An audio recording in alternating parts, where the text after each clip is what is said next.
Everyone. Good morning, everyone. Thank you so much for joining Girls Action Network in our career conversation today on Saturday, June the 8th. We're so happy for you guys to join us. We have a short agenda. We're just going to welcome our guests and our participants. And we're going to have a career conversation today with Shelly Williams, who is the Vice President in compliance and auditing, and she has over 25 years of experience in the field of healthcare. So we thank you for your time. We hope that you enjoy this conversation. My name is Michelle Bragg, for you all that don't know. I'm membership chair. We also have Kathleen Crenshaw with us today. She is our president of the Maryland chapter, and we're so grateful to our leader and founder, Miss Elisa Bass-Knight. Today we have Morgan participating with us. She is a founding GAN girl, and she is very happy to join us. Yeah, she's a rising senior and wants to go into nursing after she graduates from high school. Your success is our goal, and that's what GAN is all about. So we're here to shed some light on how mentorship can really help you, and we're happy to welcome Shelly Williams to this conversation, and we will play the short video of what mentorship really is. Welcome, girls. Today we're diving into the world of mentoring with Girls Action Network. Have you ever wondered how you can achieve your dreams, especially in the fields of STEM, supply chain, and the skilled trades? Well, the answer lies in mentoring. At Girls Action Network, we believe in the power of mentoring, especially for girls from underrepresented communities. Mentoring, in its simplest form, is a professional relationship where an experienced individual guides and supports a less experienced individual. Imagine having someone who's been there, done that, guiding you through your journey. Someone who shares their knowledge, experiences, and advice with you. That's what a mentor does. In fields like STEM, supply chain, and the skilled trades, having a mentor can mean the difference between feeling lost and confidently navigating your path. So remember this, mentoring is all about guiding and supporting someone on their journey in STEM, supply chain, and the skilled trades.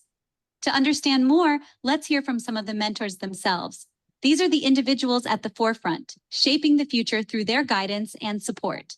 One mentor shares, seeing the spark in a young mind when they solve a complex problem, that's the real reward.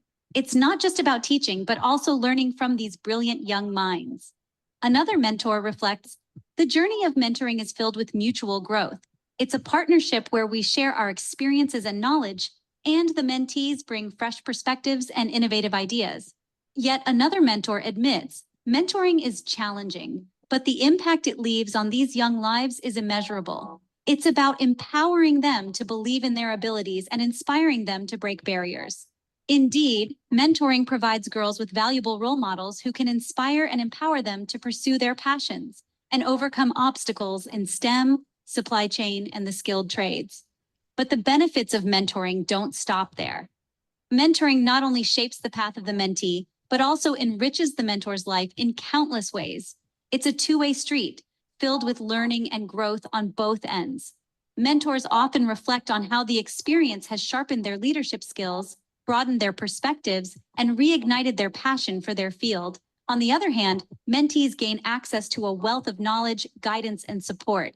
They're empowered to break barriers, strive for excellence, and forge their own paths in the fields of STEM, supply chain, and the skilled trades. The impact of mentoring extends far beyond the duration of the mentorship program. It's a ripple effect that continues to influence their personal and professional lives, shaping their future and inspiring others along the way. So, as we can see, mentoring plays a crucial role in helping girls thrive in STEM, supply chain, and the skilled trades. It's a partnership that can have a lasting impact on both the mentor and the mentee. Are you ready to get started with Girls Action Network? Whether you're a girl looking to explore your options and become a mentee, a mentor eager to make a difference within Girls Action Network's Career Navigator program, or champion for empowerment and opportunity mentoring program, or a corporate or program partner wanting to invest time, talent, or treasure into the future 3S workforce, There's a place for you at Girls Action Network. Visit www.girlsactionnetwork.org because together we can. Welcome, girls. Today we're diving into the world of mentoring with girls.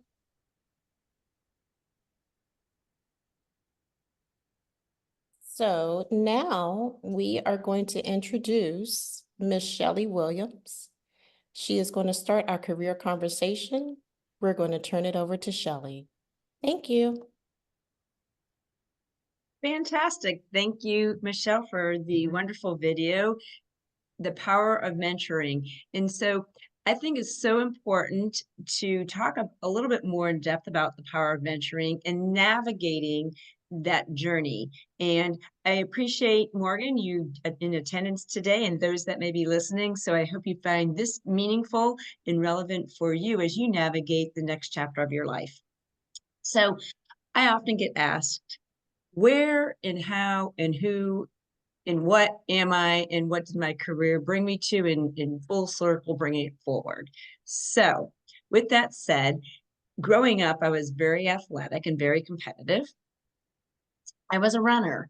I have been a runner since the middle school years, and I was a competitive runner in cross country as well as track.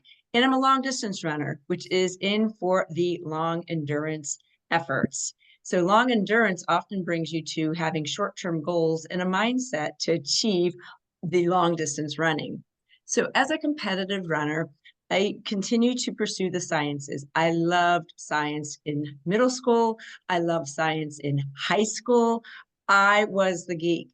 I was the one that wanted to explore the chemistry, the biology, the physics, and really understand what the abstract science definitions really meant, all the labs, all the participation, and just really reading and understanding chemical reactions and the biological component for the physical body. So as I was this runner connecting with the sciences, it really started to focus and move me towards the human body and the connection of how science and the body work together, as well as what we would call the thing on our head that encompasses our brain is really powerful in how we think, behave, feel, and our motivation and drive to succeed. So with that said, as I pursued the running in high school and the sciences, I continued my journey going into college at Juniata College, which was in Pennsylvania, a small college. It was a D3 school. I continued my running career successfully, running many, many races throughout the state of Pennsylvania and continued my track career. It was wonderful because I got a degree in biology. So my bachelor's was in biology, super fun. I always loved the big, big microscope to look at all the microbes and the amoebas and everything under the super slides. And so that was just so intriguing to me to have just the excitement. And then of course the chemistry component to it, putting all the molecules together and really understanding how amino acids in our bodies may break down just like you were building the molecules in the coursework. So super excited to continue the sciences in my college career. Well, then as I graduated college, I thought, well, how can I best utilize my athletic skills as well as the sciences of understanding chemistry and biology? And I thought I would maybe get into athletic training, which I did. I got into athletic training for a very short period of time, thinking I was going to get my master's degree in sports science. Well, that became really interesting. I was an athletic trainer for a football team.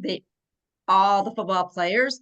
And if you ever meet me, I'm not very big. I'm very petite, but very powerful, both physically and mentally, bring a lot of motivation. And so I became a nickname, a little bit too short. So my nickname became a little bit too short. But the power of being with the high school athletic team for football and in basketball and the volleyball, girls volleyball team, and then the track, to really be the athletic trainer was super exciting to me, because that I was still connecting the human body and sciences.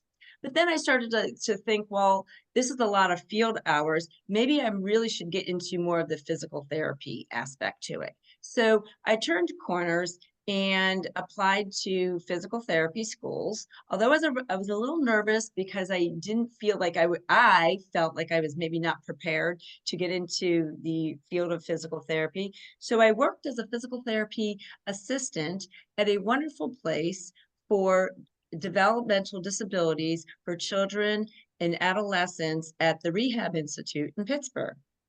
Wonderful experience. I've seen many different aspects of health, disease, healing, processes, family grieving, the entire 9 yards of understanding the aspects of how health affects individuals in the rehab process.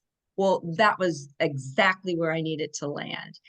I met wonderful therapists, directors, and while I was doing that to improve my application knowledge of applying for PT school, I went to the University of Pittsburgh, took several fun science courses, biomechanics, and now kinesiology, and really understanding how muscles and bones work, and then how that leads to public health and the statistics of disease processes and the effects of how disease affects the statistics of why people get sick and get ill, and how that intertwines with the body, the science of the working of the body, and how we need to stay healthy and well, which fit right into my physical fitness.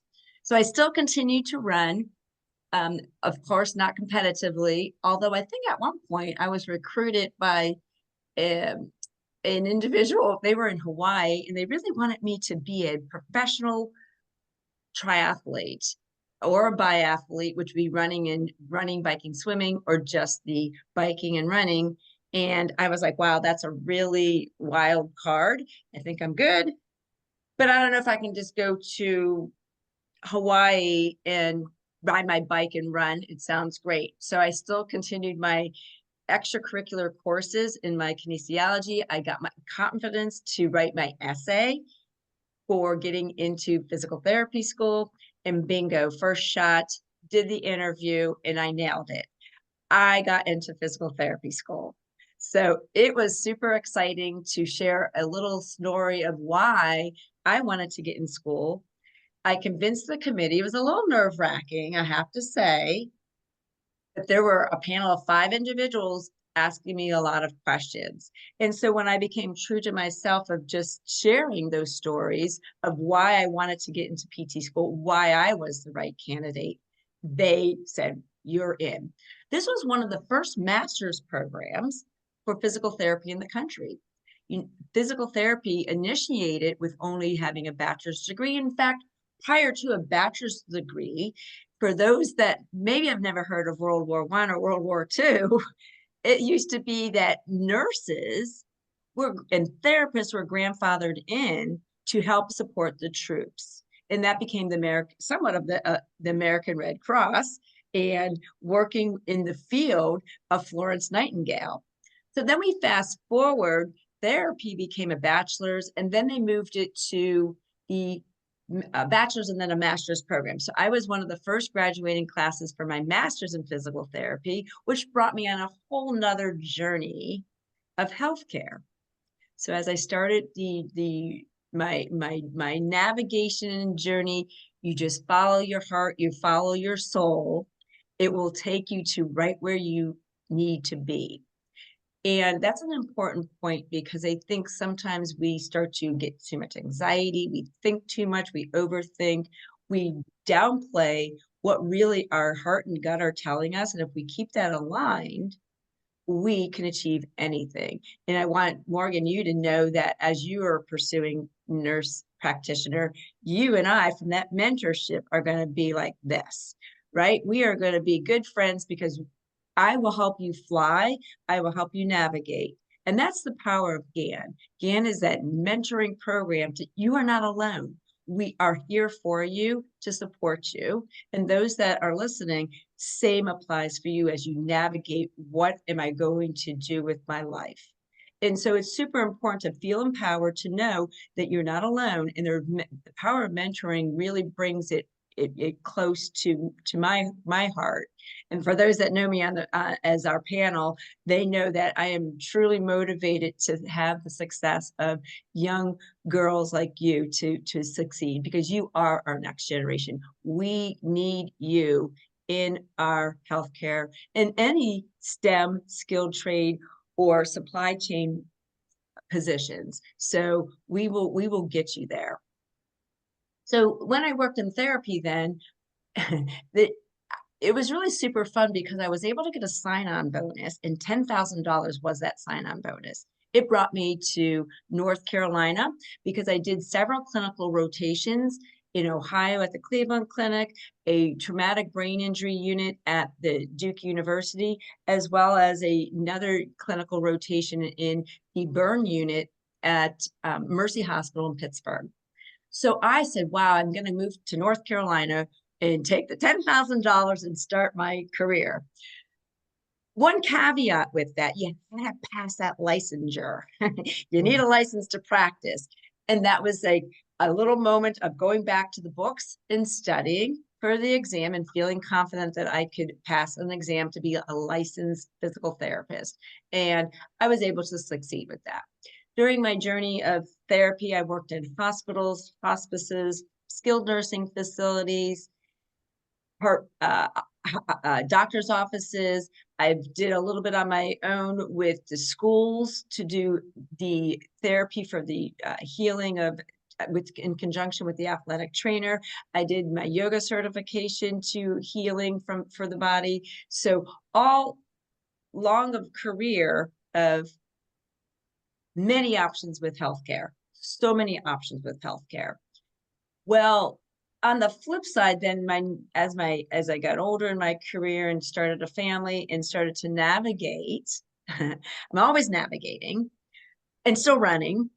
And as I was navigating, I realized that, we are really struggling with staying in business, because you need to, unfortunately, have commercial federal payers such as your Medicare and Medicaid and all of our community members, that the insurance that we have. Then they started scrutinizing our documentation, which then I went before many payers, investigators, if you would call them, because they wanted to know why it was important that they would pay us for our therapy services.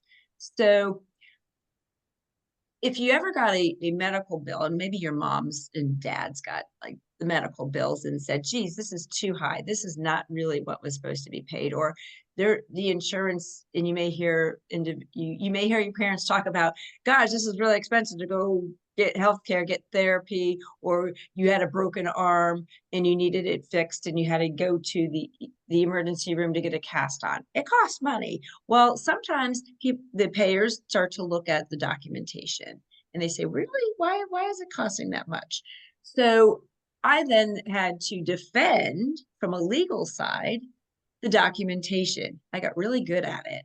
And I worked with a lot of what we would call administrative law judges, investigators that want to say that something was overpaid. And so I started to get into compliance, which means to comply with all kinds of law, regulations, and really state-specific statutes of what we have to follow. So it's following the law now. So I got really good at following the law. So I now work in compliance, and I have worked in compliance for many, many, many years, helping defend and working with the healthcare industry, doctors, nurses, nurse practitioners, nurse midwives, doctor offices, administrators, to really understand how to operate in the healthcare industry in a compliant manner, and then still be successful as a business component. So it becomes full circle. I'm still running. I love to run. I've done a lot of races, marathons, half marathons, and so my motivation and energy to share and produce. Well, now fast forward, I'm Vice President of Compliance Audit and Innovation, and the and conjunction is the super fun part of the innovation and my motivation and drive to always seek better ways to do things. And I think you at Morgan, at your age, can appreciate the quickness, the efficiencies, I want information right now, and I want to have that at my hand. So my innovation component brings me back to my sciences and how you can work with computers and technology and building applications, which I did. So came back to the tech side of my healthcare to now weave in how to build an audit tool, how to help physicians on an app to document better, increase their efficiencies. And you may have heard when you get super tired of working all year and you have to get all your finals done and you're ready, and you're like, whoa, I am really tired. And in Morgan, you said you're going to have a great summer by going shopping, by sitting at the pool or going to the ocean because you're tired. Well, when in careers, sometimes as a doctor, a nurse, you get tired and it's called burnout.